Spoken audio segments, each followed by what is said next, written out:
Don José. Ese último pensamiento, ese último punto que usted habló del 1 de octubre con la entrada a la zona, nosotros hicimos una gran manifestación y la hicimos en Albro. Sí. Y no había nada de lo que usted está viendo ahora mismo. Nada. No, Nada, esto era un nada. aeropuerto. Y eso era un gigantesco, fue una manifestación tan grande, pero esa área es tan grande. Sí, es que es muy grande. Bien. Bueno, El único, uno de los pocos. Para que nosotros tengamos claro y un poco, José, para explicarle a la gente lo grande que era, ahí se hizo la llegada del Papa Juan Pablo II. Por eso la calle que está atrás de Albrumol se llama Juan Pablo II, porque eso era tan grande que ahí se hizo. Uno de los panameños que debió estar allí y no estuvo fue Omar Torrijos. Sí. No entró, porque él tenía, yo no quiero entrar a la zona, quiero entrar a la historia. Al día siguiente, 2 de octubre, el general Torrijos subió el Cerro Ancón. Y de allí pudimos ver el país. Y primera vez que lo vi llorando. Wow. Bien, esa es la historia. Bien, déjeme decirle algunas cosas importantes. Y voy a partir con una noticia buena. Arranca Black Week. El Black Week. También está en desarrollo el Vacuno Tour, cuyo efecto es combinar una acción para recuperar un poco la actividad turística, motivado por, ahora le doy los números, el manejo que estamos haciendo nosotros de la pandemia, que la tenemos bajo control sanitario. No es que se haya eliminado, ¿no? Es una cosa importante. También recordar la presencia aquí del agregado, el sub asesor de seguridad, que con construir un nuevo futuro, ve nosotros en Panamá un aliado estratégico, y en la lucha con el control del Pacífico, nosotros somos una parte importante de esa estrategia geopolítica del presidente Biden. Y él promete que va a haber inversiones. Es una noticia importante. Y la otra noticia importante es que esta reunión técnica que se va a hacer, ahora vamos a hablar con alguien del sector bancario, esta reunión técnica que impulsa el presidente de la Asamblea, Cristiano Adames, que se va a celebrar para que pueda todo el sector técnico y la Asamblea con su equipo y sus diputados, está en una propuesta, el proyecto de ley 470 es una propuesta presentada por la diputada Zulay Rodríguez, que creo que en los próximos días atendremos aquí con nosotros. El lunes. Para conversar de todos estos temas. Y quiero saludar, Fernando, el nuevo libro de este gran intelectual panameño, el historiador Alfredo Castillero Calvo, quien presenta su libro 1821, la independencia de Panamá de España, y su época. Dice que hay importantes revelaciones. Les prometo que yo lo leo y cuando lo leo, se los comento. Eso se presentó en el Teatro Nacional. Cosas importantes. Bien, ahora, veamos lo que pasó ayer con la información que el MINSA nos dio. Terminamos esta semana, o viernes, la semana no termina el viernes, pero nosotros hacemos como que termina el viernes, porque arranca otra cosa. Con una apertura más grande. Pero que lo doy los números para que usted sepa dónde estamos parados. El RT, el índice de reproducción del virus, está en 0.89, por debajo del umbral del 1, con un margen de error de 2, más o menos 2,5%, un margen neto de 5%, menos 2,5 a 2,5, hay un total de 5%. Hacia la derecha, hacia la izquierda, estamos por debajo de 1, no importa a dónde lo sube usted. Es un índice bueno. Ayer la positividad del día estuvo en 3.4%, por debajo del 5%. El valor absoluto, eso es lo que quiero decir cuando digo, cuando usted tiene una persona más o menos 2,5%, el valor absoluto es 5. Se lo pone dos rayitas. Entre dos barras. Bien. Y los casos activos estuvieron en 3.295 a la baja. Hubo 5 muertes. Estamos disminuyendo la presencia en COVID y la presencia en cama. Arrancamos toda esta nueva situación en el plano económico con una gran noticia del control de la pandemia. Ayer alguien me decía a mí que por qué nosotros le hemos hecho tantas bombas y platillos a la señora Duque, ¿qué se llama? Nagy, sí. Nagy Buttigieg. Entonces yo le dije a él, bueno, porque nosotros, que Fernando y yo, ante la única aristocracia que nos inclinamos, El del talento. ante la aristocracia del talento. Y ella es una mujer talentosa, para anunciar esto. Y mucha gente le gustó la entrevista, para que usted sepa, Sí, no. de la capacidad de tan joven. Bien. Pero yo quería hablarle sobre el tema de la bancario. Recuerde que está ocurriendo en el mundo varias cosas. Uno, está ocurriendo un proceso de inflación en desarrollo. El petróleo está subiendo los precios de los alimentos. Tenemos alto desempleo en Panamá. Y tenemos que mirar el sector bancario como siempre lo ha sido. Un sector que ha sido punta de lanza del desarrollo nacional. No nos olvidemos. No nos olvidemos que en el año 2008, cuando el mundo entró en crisis financiera, ¿se acuerdan? Sí. El Lehman Brothers, ¿se acuerdan aquella Debacle que hubo? Nosotros no pestañamos.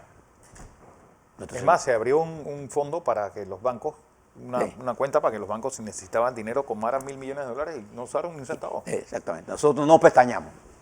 Y la banca siempre juega un papel importante. Pero celebro que la Asamblea Nacional de Panamá haya montado una mesa técnica. Y creo que por iniciativa del presidente de la Asamblea, se va a hacer esta mesa técnica donde se debe abordar. Y ojalá la transmitan. Sí. ¿Por qué? Porque es importante educarnos todos y no estar repitiendo cosas que ni siquiera están sustentadas en nada. Hay que pesar los argumentos. Y la información depende de quién te la dé, pero el argumento vale por sí solo. Aunque sea su enemigo más poderoso, grandes guerras se han perdido porque los generales no han valorado la información. Y el argumento que traía esa información, y entonces decidieron seguir la guerra, entre ellos MacArthur cuando estaba en Filipinas. Cuando le entre ellos Stalin el 22 de junio del 41. Bien. Tantos otros más. Entonces, creo que es importante esta reunión, y yo propongo que esa reunión sea transmitida, para que nosotros podamos, transmitida para que el pueblo se entere y vea la discusión, porque igual, ¿y por qué me agrada la discusión? Porque en el momento en que el mundo está en una confrontación en la calle, nosotros estamos en la asamblea discutiendo un tema que a todos nos interesa. Sí. Hay miles de panameños preocupados por este tema bancario, entonces vamos a discutirlo.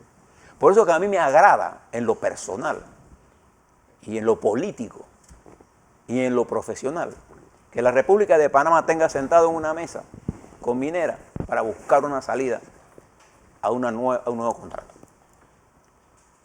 ¿Por qué? Porque esa es la vía. La otra es la vía de la confrontación, el cierre. No hablemos de eso. Ahí tenemos que llegar a un acuerdo.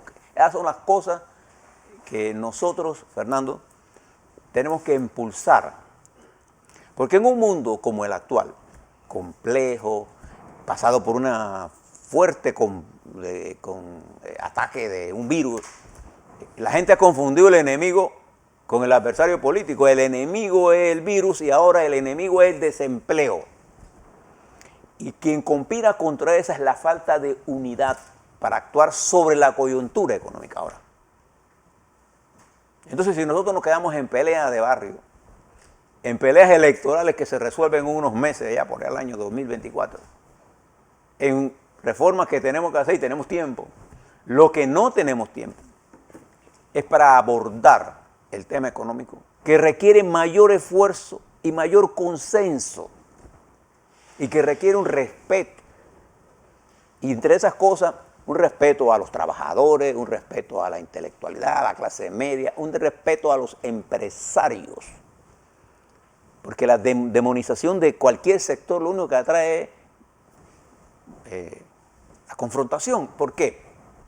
Porque nosotros en la República de Panamá, precisamente en un día como hoy, el 1 de octubre, en la que se devolvió una gran parte, no toda, una gran parte, y se acabó el concepto de zona del Canal de Panamá. Ese proceso nosotros lo alargamos a través de muchas luchas generacionales. Ese proceso no lo hizo Omar Torrijos solo. Eso no es cierto. Empezó desde el momento que se firmó el Tratado Jaibu-No-Varila y Panamá decidió... El que ningún panameño firmó. Entonces, ese es un proceso que construyó una especie de acumulación histórica que tuvo un momento estelar en la lucha del 1964, cuando se montó un proceso negociador, y tuvo otro, cuando el gobierno liderizado por Torrijos rechazó los 3 en 1 y quedamos en los tratados Torrijos-Carter, que muchos muchachos de nosotros no conocen la existencia de esa área colonial, en el pleno corazón de la nación. Entonces, al eliminar eso, viene el extraordinario desarrollo que se dio, pero ahora hay cosas nuevas. No, y también hay una cosa que vale la pena pensar, es decir, el temor de muchos panameños a que la cosa no funcionase. Sí, no, la gente pensaba de que los panameños no estamos preparados, que lo vamos a convertir. Hemos convertido esa empresa en un emporio de desarrollo nacional. Bien. Y lo que un día fue un complejo militar improductivo, lo hemos transformado en un complejo industrial altamente productivo, con el desarrollo de la estructura de la Autoridad del Canal de Panamá y con el desarrollo del sistema portuario de excelencia en este país. Y nos ha abierto el mundo a otra.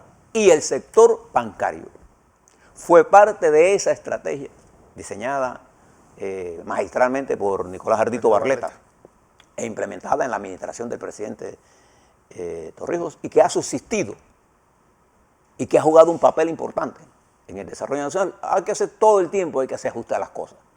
Pero no hay nada mejor no hay forma de resolver un problema que hacer cambios sostenibles en el tiempo. No cambios para la politiquería, porque la política es un arte, es una ciencia. Los cambios, lo decía Rosa Luxemburgo, la revolución más importante que usted puede hacer son aquellos cambios que se mantengan en el tiempo. Por eso cuando hablan en Venezuela que hay una revolución, en Venezuela no hay ninguna revolución. No, una involución es lo que hay. Ahí lo que hay es una destrucción. Sí. En Nicaragua, la revolución sandinista no existe. Ahí es una dictadura de un hombre que se ha vuelto multimillonario y que es lo más parecido a Somoza y lo ha superado con creces. ¿Se da cuenta? Entonces, yo creo que un día como hoy es importante recordarlo y recordar que nosotros tenemos en la mesa de negociación esto que se va a hacer, que es bien complicado, esto que estamos haciendo con Mineras, que es bien complicado, y estamos en una mesa de negociación, esto que estamos haciendo de recuperar, que es bien complicado, y necesitamos un sentido de unidad. Pero hay gente que quiere pescar en río revuelto. Y nada más le aclaro lo siguiente. Ayer vi una información de OCFA que habían sacado de la lista negra 4 empresas. Bueno, lo que pasa es que no es la razón por la que la sacaron, dicho por la misma OCFA, que no tenía ninguna razón jurídica para hacerlo, es porque las empresas ya no existen. No se ha sacado absolutamente nada, eso no existe. Eso fue una de las grandes injusticias de una guerra comercial que se desarrolló aquí. Yo no veo a los hablando de esto. Pero eso fue una guerra terrible, con la intención de liquidarlo, y lo liquidaron. O sea, que lo saquen ahora es como están enterrando a ese muerto ya. Esa es la realidad. Por eso me preocupa lo que venga el lunes. Nosotros estamos atentos a lo que está ocurriendo, tenemos mucha información de lo que podría venir y vamos a analizarlo con responsabilidad, como siempre lo hacemos. Porque el país se merece que sepamos entender el mundo. El mundo de hoy, hay competencias en países que nos quieren eliminar o nos quieren capturar para ellos. Entonces nosotros tenemos que entender, con la experiencia histórica que este país tiene. Por eso es que es importante leer el libro de Castillero. Uno siempre debe tener perspectiva de la historia. Los pueblos que ignoran su historia están condenados a cometer los mismos errores. Jorge Santayana. Y un día como hoy, Fernando, en la que nosotros por miles entramos al área de algo. Y le voy a contar una anécdota y termino aquí. Después que sale toda esa manifestación, fíjese lo que pasa. Un día del año 79 y principio 80, un día, no recuerdo cuál día, lo reviso mis notas, lo sabré. El general Omar Torrijos y de personas y Camargo, Felipe Camargo estaba ahí, con toda la plana mayor del FMLN de El Salvador, con Cayetano Carpio al frente, Joaquín Villalobos, entre otros, Bajamos en el FAT 205 en Albrook. Y Torrijos lo hizo para que ustedes sepan, jóvenes, cómo se hace un cambio. Esto es nuestro. Los Estados Unidos no se dio ni cuenta que nosotros habíamos hecho eso. Esa era Omar Torrijos.